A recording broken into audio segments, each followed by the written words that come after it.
Hello, and welcome to the Path of Most Persistence. This is a place where we hear and share tenacious stories of overcoming obstacles with our partners who dare to share a bit of their own personal paths. Rob Gorham is the Executive Director of Manufacturing Initiatives and the Secure America Institute for the Texas A&M Engineering Experiment Station, where he is focused on converging manufacturing technology, economics, and policy to empower a resilient United States critical manufacturing, infrastructure, and defense industrial base through applied research, skilled education and workforce development and deployment, and market-driven technology transition. Rob previously served as the Executive Director of America Makes, the National Additive Manufacturing Innovations Institute, a Department of Defense-sponsored public-private partnership charged with advancing the adoption of 3D printing and additive manufacturing technologies within the United States. Prior to joining America Makes, Rob was a senior manager of the Manufacturing Exploration and Development Group at Lockheed Martin Aeronautics Advanced Development Programs, also known as the Skunk Works. He holds a BS in Aerospace Engineering from Texas A&M University and an MS in Engineering Management from Southern Methodist University. Rob is married to Erin and has 3 sons, Porter, Harrison, and Bennett. Rob, thank you so much for being with us today. It is a true pleasure. Well, thank you for having me. I talked to you before about how much I just enjoy sharing my story, hearing your story, and just getting a chance to chat, because sometimes the rigmarole of everyday life makes things very complicated, and it's nice to just take a step back and breathe for a second. And that's what these types of forums allow us to do, and share maybe what some people might get inspired by and excited by, and hopefully we can have some really good discussion over the next few minutes. No doubt we will. And what I'm excited about, Rob, is that you're so accomplished. My intro doesn't give your CV or your bio quite justice, but it is an overview, and of course our audience will be able to find out more because we'll link to all that information when we release your interview. But I want to know, because you are a part of the TEAS system, the TEAS family, can you tell us a little bit about some of your major projects right now, some of the things that you're working on? Yeah, there's a couple of them. You know, it's a huge blessing to be in TEAS.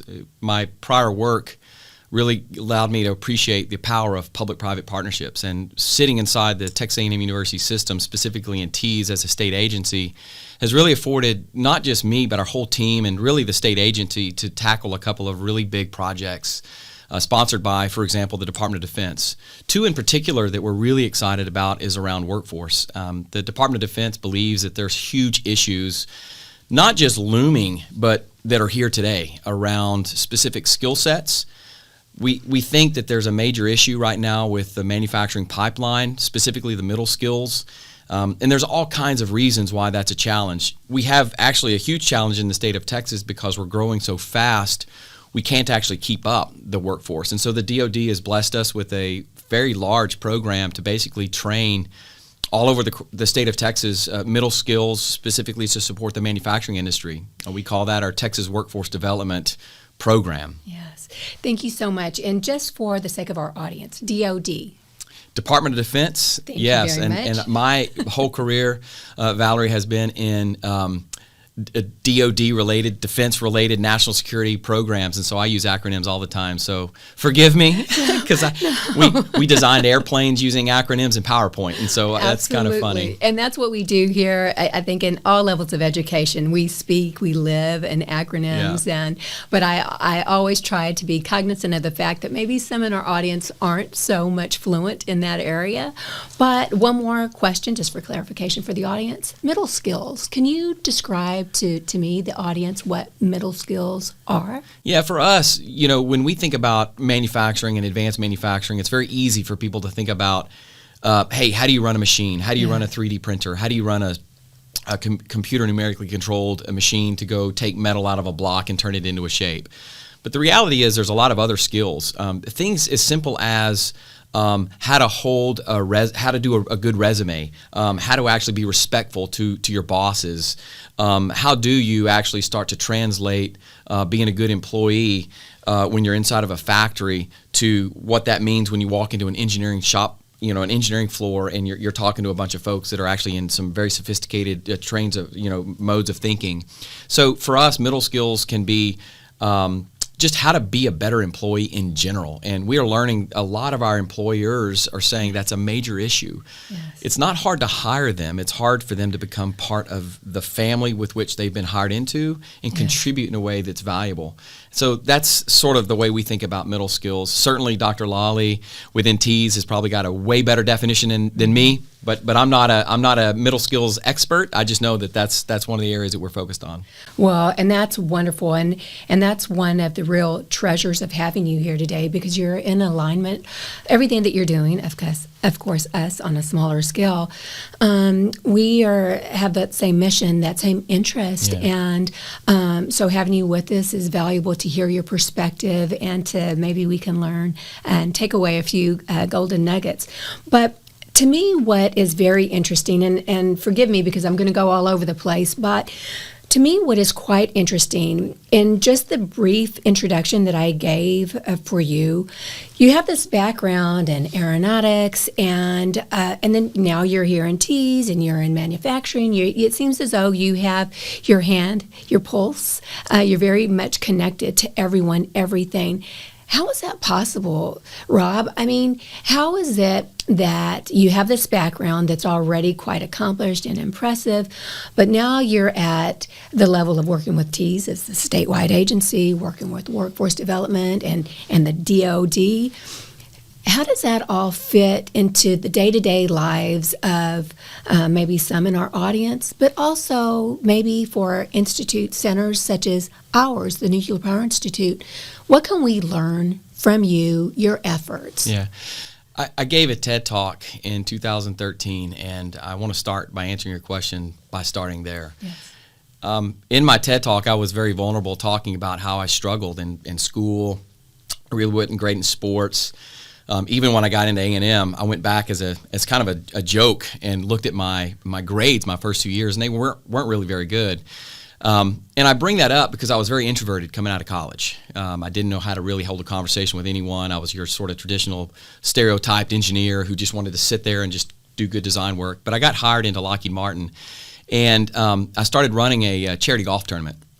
And I'll never forget the day that I had to go present the check that we made some money to the program manager, the general manager of the F-35 program. I was shaking so bad I almost fell over.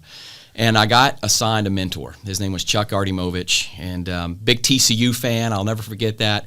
And Chuck believed that I had more in me than what I was actually demonstrating at Lockheed. And I bring this up because the key for me long term was having a really great mentor who took a personal interest at seeing me as a young engineer, barely knowing how to speak to anyone, and said, Rob, you've got a lot of great attributes in the way you think about life, but I need to teach you and train you how to begin thinking about the power that you have, which is the spirit of collaboration, and being able to externally articulate and advocate for that in the roles that you're going to play and serve in the future. And so the reason I believe that I've been successful up until this point is because the struggles I had growing up at school and sports forced me to believe the only way I was going to be successful is through the power of teamwork. And I've lived that my entire life. And so whether that was me on the F-35 program inside of Lockheed Martin, or going into the Skunk Works not knowing anything about nanotechnology but being asked to run a nanotechnology program, or leaving Lockheed Martin and moving my family to Youngstown, Ohio, not knowing anybody in the Midwest, not knowing anything about Midwestern culture, and having to figure out how to support a presidential initiative under Obama, which was make 3D printing great in America. Yes. That whole journey, I think, is what positioned me to be accepted by A&M. Because it was a conversation I had with Dr. Banks, President Banks now. Yes. She was the director of Tees at the time, where she said, would love to bring you home and have you start to think about how you might could do something similar here within the A&M family. And Tees would be a great place for you to be a part of and start to think about how to grow manufacturing at the state level and then let that go to the national level. And that's really the journey that I've sort of been on, which has allowed me to be introduced to people, build relationships. And so I'm just a huge believer personally in the power of relationship, the power of partnership, not transactional. Right. The real connection that you make with people out in industry that lasts forever, that you can always call on. And I think that's what I try to bring to the table when I'm operating inside of A&M, operating across centers, whether it be the Nuclear Power Institute, doing an educational program, or whether it be something that is more focused on basic research. I think that that's the spirit that I'm trying to accomplish. Well, obviously you are accomplishing it, and we appreciate it. And I do want to make note and thank you again. You have been one of our Clean Smarts Masterclass experts for 2 years in a row. And of course, the content that you provide is exceptional. We always get great feedback. So I want to make sure and thank you for that publicly. But to me, it is so many different ways I want to go. But you mentioned your TED Talk. And I, of course, as a good researcher, I did see it. And it was exceptional. But let's talk about vulnerability for a minute, if you don't mind, because you were vulnerable. And I'm of the opinion that in our most vulnerable states, our weakest states, for me, that has always been my strongest time. When I took the time, first of all, to catch my breath, to breathe, but that's when I found my true strength. But can you talk about what and how vulnerability has informed the way you've had your interactions, your professionalism, and how you continue to nurture teamwork? Yeah, this is actually something that's very important to me. I've been very fortunate to lead so many different people, early career, late career, and I said the best day in my life is when I'm giving someone a promotion or I'm finding out I'm working for them. And that's hard to accept by many people. Mm-hmm. Why would you think that that's success? And it means because we've built a connection and that together we've put someone in a position to be successful. And it's no different than a coaching tree. That's the way I think about it. Yes. And so for me, my sort of personal, the way I think about life is I believe that the connection I make with people is beyond something that gets published in a magazine. Yes. Because we're just trying to do life together, and it's complicated. And so I appreciate when other people are having struggles, because I probably had the same one the week before. And I feel and take it personal that my job is to help make people successful. And for me, fortunately, that's allowed me to be successful. But I think that being vulnerable, being willing to share, not overly share, but just letting people understand that we're all in this together is something that I take very, very serious, and try to instill that into my teammates, my kids. My wife and I talk about that all the time with our boys, how important it is to look at life as not just a series of individual discrete events, but as this very complex and beautiful opportunity for us to discover something new every day. And it doesn't matter if you're trying to work in nanotechnology, 3D printing, nuclear power. It's all the same at the end of the day, right? We go home and we feel proud about what we were able to accomplish. And I think the idea of vulnerability plays into that for me. I love that, and I love how you used the word beautiful so freely, and especially in the realm of technology, because most people don't ever hear those connections of using the word beautiful and technology. So it's refreshing to hear, and you're speaking our language, because I think for us, we have a very small but mighty team, as I like to tell everyone, because I'm so proud of our very small team that work very, very hard.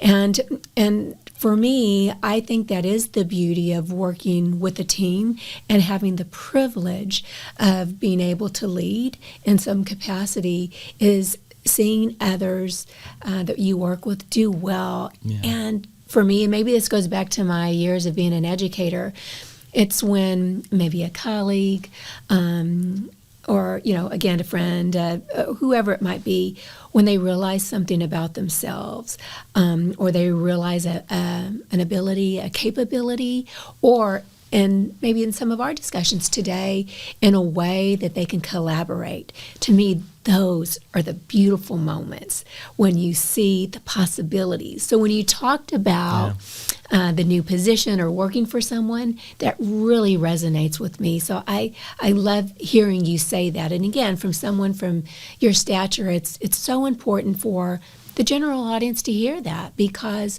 I think when they will review your CV, they may not realize that you have that side to you, that capability.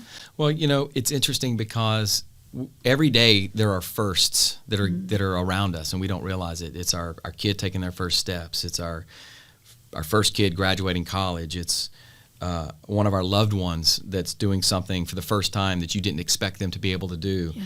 It's the first death that you have in your family because you lose a parent. Yes. I got to experience a really interesting set of firsts when I was at America Makes. We got to see the first 3D printed medicine and what that was going to do for epilepsy patients.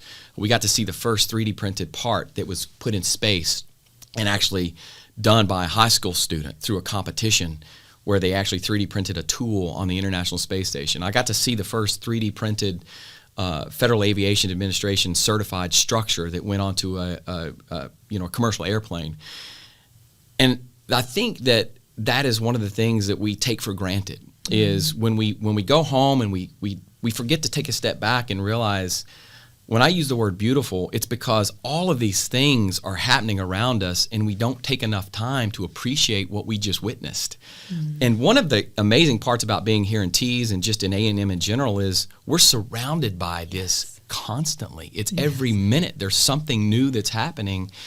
And I think that part of our jobs as leaders are to celebrate together the successes that other people are having and bring that to a story that can relate to somebody else's interests. And that's where I get so just jazzed about, what I get to do every single day, getting to run our manufacturing initiatives and the Secure America Institute that we stood up a couple years back and brought on a few programs that, we're very proud of, but we think we're only getting started. So all of that is just really exciting.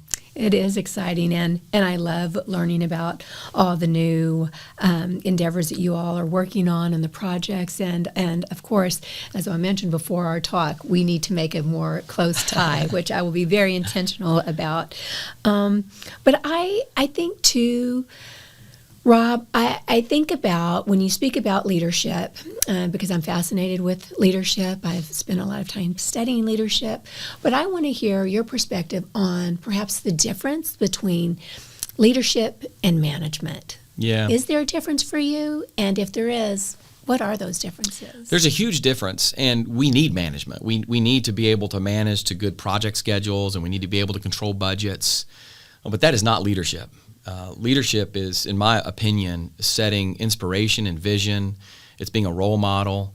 It's bringing the vulnerability into conversations. It's being approachable. It's allowing your team to feel like that you are a person that they want to rally around and get behind. And one of the jokes that I used to make with one of my old mentors, not Chuck, but a gentleman by the name of Ralph, who was my boss at America Makes, but also a good mentor, he used to say that it felt like we were the Kool-Aid man. And I don't remember if you remember the commercial, right? There was a brick wall and the Kool-Aid man, and he'd bust through and he'd go, "Oh yeah." That's what you want your leaders to do, is to bust down walls, not selfishly, but for the people who need you to do that. That's right. And so I think it's an attitude. And right, there's so many books about leadership, and I've read them all, and you've read them all. And there are certain attributes that say this is what a good leader is. And I love to read Inc.com, and they talk about what Steve Jobs did and what all these other great leaders do. And interestingly enough, Elon Musk has recently come out, and they asked him if he thinks micromanagement's a good thing. And you know what his answer was? Probably no. No, because he believes in nano management. Oh my goodness. So he's on the opposite end of, the idea of what management is. Because again, we do need that. But I think the role of a leader is often misunderstood. I think we put a lot of emphasis on putting really great people who are competent technically in certain roles because of what they've been able to do technically, and we actually miss the opportunity to put someone in a role who's a true leader that can drive strategic thought and direction and build a team dynamic that lets everyone feel like they're all Kool-Aid men or women. That's exactly. Right? Kool-Aid people. That's right. I love that analogy because that takes me back to my childhood. So yes, I agree with that. And I want to just pivot. We're going to go back and forth a little bit. But as you're speaking about leadership and management, I'm having flashbacks to your TED Talk. And you were very vulnerable when you talked about the team sports that you attempted to play. Now, again, we have a very diverse audience, so I'm thinking of them right now, and I'm also thinking of young people that maybe it wasn't sports related, but maybe it was academically related. When you were in those stages of your life, when you were not feeling the success you had hoped for, that you had been working for, how did you deal with those levels of disappointment and emotion? And again, I'm thinking of our young people in our programs that are probably dealing with this right this very moment. Because, as you probably recall well, it's hard growing up. Yeah. And it is hard being an adolescent. It's hard being a teenager. All those years, for all the reasons, it is difficult. But can you talk about that, how you were able to negotiate those feelings within yourself and maybe even some remarks that people may have made to you that weren't very kind? Yeah. I think we all want to be part of something, all of us, even if we're not today and we're sitting alone in a room and we're wondering how we got where we are, whether you're an adult or an adolescent or a preteen. And I think for me, it was the drive to be part of something that actually allowed me to realize that the sport I chose, which was golf, still allowed me to be part of something. It allowed me to connect with a group of people who had a common set of interests. I met recently, just actually talked about this with my son, because he tried the team sports and struggled also. He got cut from basketball the first year he tried out. He wasn't good at football, and he picked up running. And he wasn't super great at running to begin with, but what he did was he started to fall in love with the people who were also running, and they started to pull him along with him, and he got better and better and better, and now he's part of the team. And it doesn't matter if it's a sport or an academic situation you find yourself in. To me, it's always trying to find somebody that you can relate to that can help you become a better person. And that's so hard in today's environment, especially with the way social media plays very important roles, but can be dangerous at the same time. Absolutely. Because it's hard to understand what the reality is behind what's going on through these digital screens. Yeah. We didn't have that growing up. What we had was the human connection that I think sometimes is more important than the digital interface. Yes. So I used the power of the human connection. I had a youth group that I was a part of. I had friends that were in school who were playing the golf that I said, I need to be part of something. And I remember he took me out there, and I walked my first round. His name was Franklin, with a bag and like 3 sets of clubs. It weighed like 50 pounds, and I was just dragging him down the golf course, not knowing what I was doing. But I just thought, man, this is really cool because I'm getting to actually do something with a buddy. Yes. Where I've been sort of outcast in these other things. And so, I don't know, that's the way I think about it. I think about the connection of people trying to be part of something. And again, it doesn't matter what you're a part of. If you love video games, if you love cooking, if you love singing, if you love choir, if you love church, if you love just hanging out at the mall, it doesn't matter as long as I think you're with people. Because I think by nature, aren't we usually wanting to sort of be with people? Absolutely. There's a book called Tribe that says this. That's true. You know? Part of the human condition, it's part of the human condition, yeah.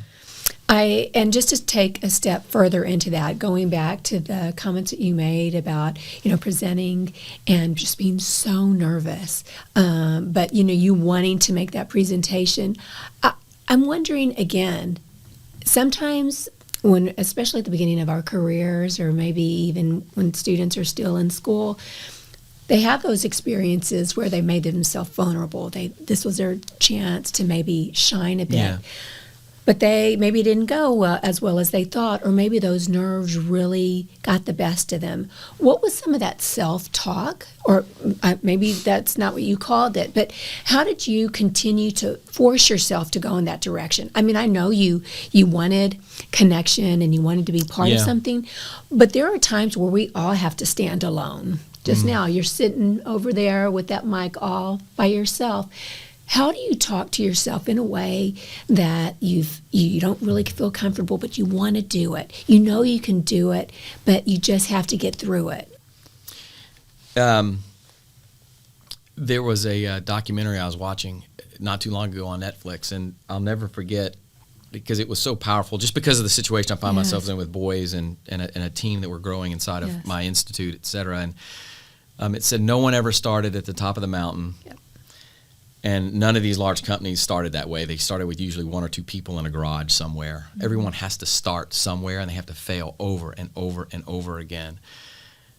And I think for me, it's one of those deals where you have to convince yourself that it's okay to be a failure. It's okay to sit alone. It's okay to cry. It's okay to laugh. It's okay to wonder. It's okay to have no answers, because that's part of discovering what it is ultimately you're going to be good at, capable of, and actually being part of this team that we just kind of got through talking about. I was terrible at self-talk. I was extremely negative. Mm-hmm. I convinced myself almost every day that I was worthless because I got cut from a basketball team. Mm-hmm. And it wasn't until, I had really great parents that helped me through this. Not everybody has that. That's right. And I think that's why I'm saying it's important to be a part of a group, because there will be people helping you get pulled along. And by the way, I think part of our responsibility as leaders is to serve and reach out and find those that we can mentor. We get so hung up on the day-to-day grind that we forget to take a step back and say, look, there's a lot of young people out there that just need to be loved and hugged. That's exactly And it's okay to do that. Yes.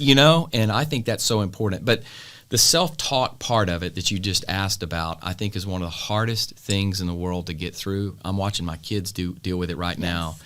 It's really easy to be negative. It's super hard to be extremely positive, especially when things aren't going your way. And so I can only offer encouragement. I love that. And that I think that's about it, as much as I can offer. But it's important, right, to try to find something you can hold on to, because we're all unique and we all have gifts. It's just a matter of believing that your uniqueness and your gift is good enough, and it certainly is. I love that. I just recently heard a quote, and it was lovely, and maybe it doesn't fit all audiences, but it was something like, you're a masterpiece because you're a piece of the master. And I love that, but it always takes me back to, especially when I worked on high school campuses, I remember, having conversations with students about them trying to find themselves and come to terms with, staying positive and pushing forward, trying to find their confidence. And to me, my I guess perspective for young people, well, for everyone really, but especially when working with young people, it's that, again, my perspective is that we're all born special. And I know there's a whole audience out there that totally refutes that. There's a wave of a philosophy where no one's special, right?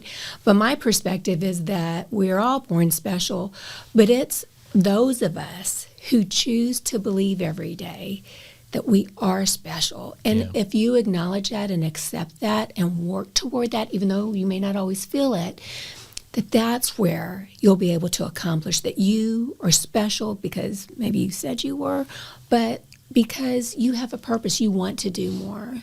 So, but thank you so much for taking that time to go that emotional route with me. Yeah, but of course. It's important. It's important to the work that we do, and I think it's important for our audience to hear. Yeah, Valerie, it is important. And I get to come to work every day and work on national level problems. Yes. We have a manufacturing crisis in the country. We struggle to compete with the rest of the world. There's countries around the world that are looking to literally take down our country. And we get to work on those problems. And it's so incredibly gratifying to know that we're working on these big, giant problems. But none of that matters if we can't feel like that the work that we do on a day-to-day basis is contributing in a way that plays to the strengths that each of us bring to the table. That's right. And none of it matters if we go home and we can't celebrate together successes we've had as a group. And when I look at my team today, and if you looked across every single one of these people, you'd say they have nothing in common. And that's the beautiful thing about it. That is the beautiful aspect. Right? Because they're so crazy different that if you were to put them in a room just like this and ask them to try to do something together, it might be difficult at first, but that's the whole storming thing. Because once you get through those 4 steps and you start performing, anything is possible. That's where the magic happens. That's where the magic happens. Love it. And thank you for bringing up manufacturing, because I would like to pivot to that area. So, again, for the audience, why is manufacturing in the U.S. so important, Rob? Yeah, manufacturing is extremely important for a handful of reasons. The National Association of Manufacturers actually talks about, NAM is the acronym for this organization, the manufacturing multiplier. And inside of these reports, it talks about that for every one job in manufacturing, there's 3 or 4 additional jobs that have to be created to support the one manufacturing job. It talks about every dollar of economic output, what that does in other services to support that manufacturing role in terms of its economic output, and it's $2 or $3 to 1. And so they call that the return multiplier. Manufacturing for the history of mankind has been at the core of innovation. And you can go read article after article after article about the process of making things as an enabler for how things have been discovered, or the process of trying to make things better or faster or cheaper or more capable is the reason that things were discovered. And so manufacturing at its core is what drives the spirit of innovation in the U.S., really, the world, really. Yeah. And, you know, for us, when we started to, in the late 90s and the early 2000s, look to globalization and sort of global economies, which is great that we have allies all over the world and we partner with countries. We started to take core competencies of manufacturing offshore, and it left giant pockets of sort of darkness and void that we're trying to recreate and bring back. We make things in America. We still lead at making things in America, but we don't make certain key things. That's why the word critical supply chains around manufacturing being discussed today. Matter of fact, another program we've recently just been awarded, you'll love this acronym, it's DOD-OLDCC-DMSCP. So please explain. The Department of Defense Manufacturing Community Support Program, Texas Defense Aerospace Manufacturing Community. That's impressive. Yeah, so that's a long acronym. But that is a program that is actually trying to drive smart manufacturing, things like advanced robotics, 3D printed, augmented reality, connected devices, 5G, cybersecurity. And how do we get that into the hands of the aerospace community in Texas? We lead the nation in aerospace manufacturing in Texas. That's impressive. Say that again, because many people may not know that fact. We lead in the nation aerospace manufacturing. Incredible. And the 2020-2021 timeframe, the federal government was spending roughly $500 billion, $500 billion in defense spending. $300 billion of that was in aerospace, and Texas did almost $100 billion of that. Goodness. So we did 20% of the majority of we did 20% of the defense spending in Texas, with almost all of it being in aerospace. But the interesting fact is that while we think about the large corporations, and I worked for one of them, Lockheed Martin, of the 23,000 manufacturers in Texas, almost all of them are small business. So now we have a challenge. We are a state agency who's charged with making an impact for the state of Texas and the people of Texas, and to drive technology transition and commercialization and research and workforce into the state for good economic benefit. Majority are small business. Smart manufacturing is a concept for small business that is hard for them to understand, justify the economics behind it. Yes. Why do we take a lot of very expensive technologies and bring it into a business environment that I might not necessarily need yet? Those are the same questions we were asking when we were trying to decide if we wanted to put a supercomputer in our pocket called an iPhone. Yeah. But now we all do. And so the mission that the DOD has asked us to go tackle, or at least try to tackle inside this state through the DOD, OLDCC, DMSCP, right? All that, TADMC, is to try to infuse smart manufacturing technologies into the 23,000 manufacturers all across the state of Texas. That is a big, bold goal. We only got $5 million to do it. And so if you can imagine, that's only scratching the surface. So we're trying to be very deliberate and intentional with how we move out. And guess what? It goes all the way back to what we just got through talking about, the power of the partner. Tees cannot, with $5 million, go serve 23,000 manufacturers to advance the smart manufacturing agenda critical to national security unless we partner with organizations like the EDCs, the Economic Development Corporations all across the state, like the Texas Association of Manufacturers down in Austin, like the Greater Houston Partnership in Houston, like TMAC, the Department of Commerce's Manufacturing Extension Partnership. This is a network of networks approach. And the reason we pitch that is because we believe that the power of the partner is the only way we can solve these national level problems here at home in the state of Texas. Thank you for that, because I love how you made the connection of your networks, that when you're, maybe this is a concept that was initiated by DOD, but how it all connects to state and local agencies and committees and different kinds of commissions, because I think for so many in the general public may not realize the importance of some of these agencies and commissions and these offices and how they really do work together for these large-scale enterprises. So you sharing that perspective is really important. Can you talk about maybe a particular partnership, again, for the audience, what that would look like? If you are initiating a particular project, it could be something current in the past or maybe just made up. How would you, in a leadership position, initiate those conversations for those that really are beginning to think about it or have never really considered it? What does that look like to initiate relationship building? Yeah. What it is not is transactional. What it is not is giving someone a purchase order and then saying, go deliver me something, and then when we're done, we're best friends. Yes. And often that's how we measure the partnership relationship. And I'll tell you that that's the worst way of creating long-term, deep partnership. There's nothing wrong with spending money with your partners, especially when it's supported by a federal contract or something like that. But the point is, to start a really great partnership, you've got to find the win-win. And there are several of these that we've created over the last couple of years within the Secure America Institute where, for example, organizations making very sophisticated composite parts for aerospace applications. They're looking to grow their portfolio.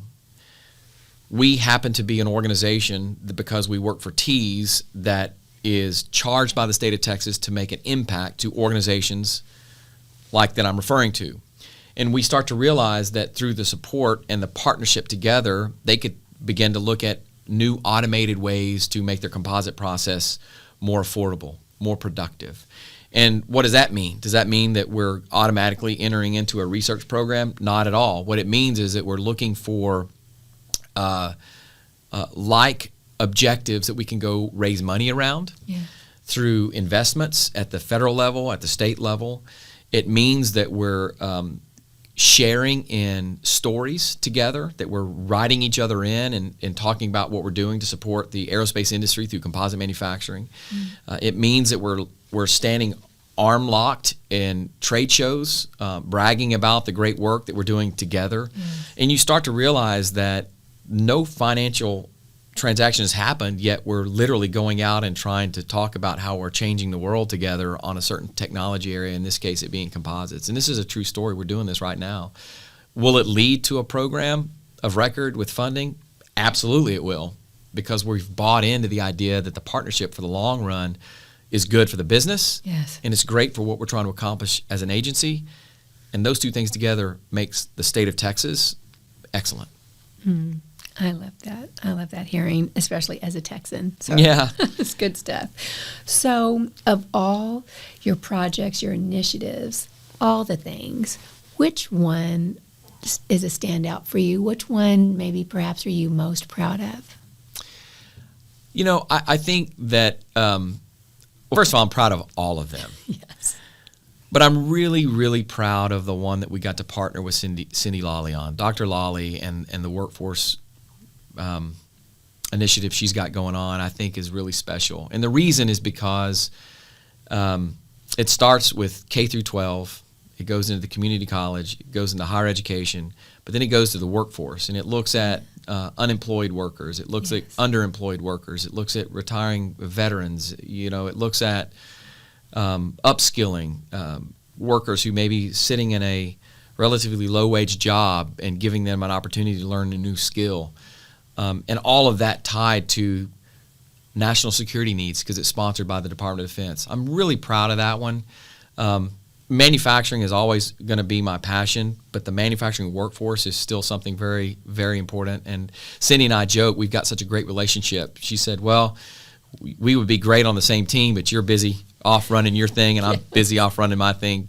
But it works well because we both have these common objectives. So I think that one I'm most proud of at the moment because we're probably the furthest along in it and we're seeing the biggest impact at the moment.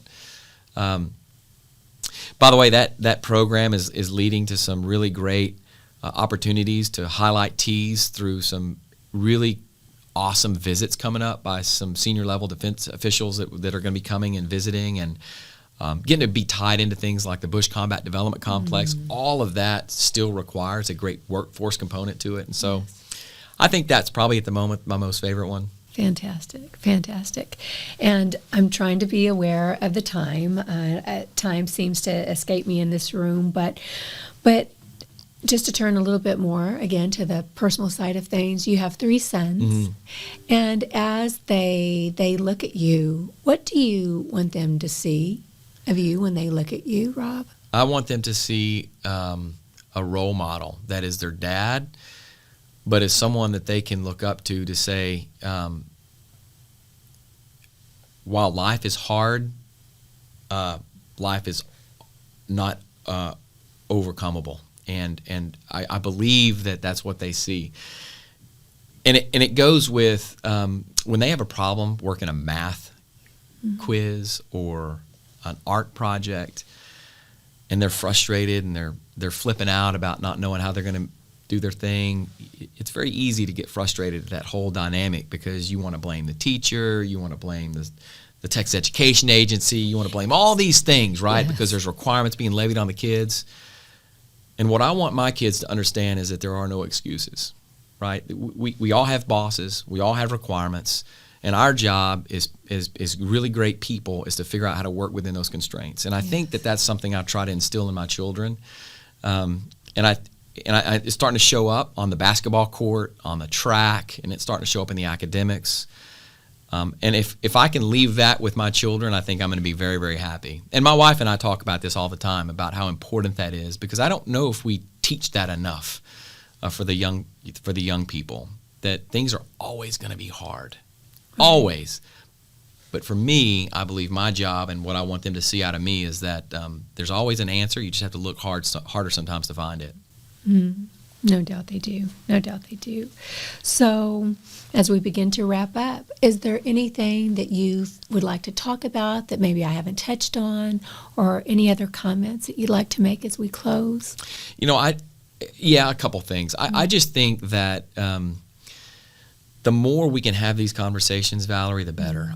I get asked a lot of times, hey, who owns this nationally, and who's supposed to be leading this nationally, and why can't we look like these people, and why are these people better than us? None of that matters based on how complex this country is, this world is. And so I just wanted to say how much I appreciate you letting me have this conversation with you, because we should be doing these every minute. Yes. Everyone should have an opportunity to take a break for a second and kind of reflect on what matters to them. And I just am very humbled by you asking me to come participate in this with you today and just share a little bit about who I am, and maybe that's of interest to people. But more than that, I think it reflects the spirit that we represent within T's. Absolutely. It represents the spirit of collaboration between two institutes. Yes. I've seen other podcasts that you've done, and it shows the spirit between core functions we have within our organization, like human resources. Yes. And that's what I think when people think about who we are as T's and think about the mission we're on as a state agency, and we talk about our core values of respect, excellence, leadership, loyalty, integrity, and selfless service, that to me is the home run take-home message that I'm always trying to have people understand, that they're not just doing business with Valerie or Rob, they're doing business with a spirit and a determination to meet someone else's ultimate request. That's so well put. Thank you.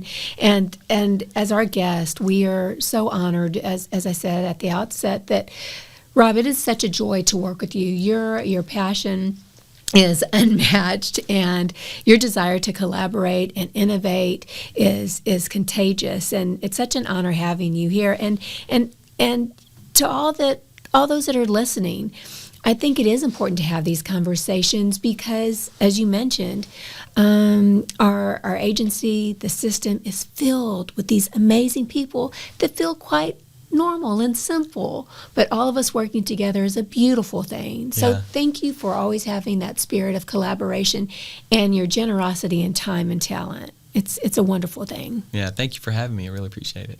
Lovely. So to our audience, I hope you've had the opportunity to listen to this entire conversation and all of our other conversations on all of our platforms.